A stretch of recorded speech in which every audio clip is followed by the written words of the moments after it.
TRS विधायक लस्या नंदिता की पिछले शुक्रवार ही एक कार एक्सीडेंट में मौत हो गई थी। उनकी मौत ने लोगों को सदमे में डाल दिया था, लेकिन इस हादसे में एक उनकी 12 साल की भतीजी आखिरी समय में बच गई। दरअसल हादसे से पहले नंदिता के साथ उनकी भतीजी भी उसी कार में सफर कर रही थी, लेकिन हादसे से कुछ ही देर पहले नंदिता ने अपनी एक 12 साल की भतीजी को दूसरी कार में भेज दिया। इसके कुछ देर बाद ही उनकी कार का एक्सीडेंट हुआ, जिससे उनकी मौत हो गई। कुकटपल्ली आने के बाद नंदिता ने अपनी मां को फोन कर बताया कि शहर में सुबह के समय कोई रेस्टोरेंट खुला नहीं था, इसलिए वे सदाशिवपेट रोड पर वापस जाना चाहती हैं, क्योंकि वहां कुछ रेस्टोरेंट खुले थे। उन्होंने अपनी मां और बाकी के सभी लोगों से बच्ची को साथ लेकर घर जाने को कहा।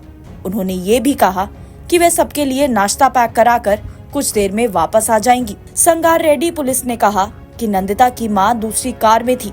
उस समय नंदिता ने अपनी मां को फोन कर कुकटपल्ली वाई जंक्शन पर उनका इंतजार करने को कहा, क्योंकि वह चाहती थी कि सदाशिवपेट रोड पर टिफिन खरीदने से पहले उनकी भतीजी दूसरी कार में चली जाए। कुछ मिनट बाद विधायक की एसयूवी तेज स्पीड से सुल्तानपुर में धातु की रेलिंग से टकरा गई, जिससे उनकी उसी समय मौत हो गई। कुकटपल्ली पहुंचने तक लड़की वास्तव में नंदिता के साथ एसयूवी में बैठी थी। एक कार में नंदिता की मां और उसकी बहन थी, जबकि विधायक, उनकी बहन की बेटी और आकाश उनके निजी सहायक सह चालक थे। आकाश, जो गाड़ी चला रहा था, पहले बालानगर के रास्ते बोवेनपल्ली गया और फिर शमीरपेट ओआरआर लेने के लिए हकीमपेट रोड पर गया।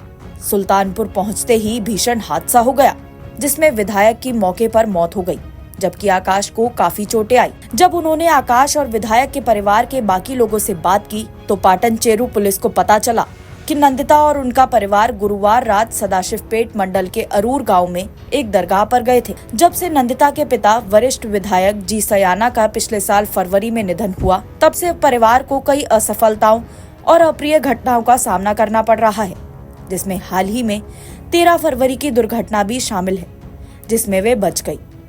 बस इसी वजह से विधायक का परिवार मुश्किलों से उबरने के लिए प्रार्थना करने के लिए दरगाह गया था। एनबीटी की ऑनलाइन रिपोर्ट।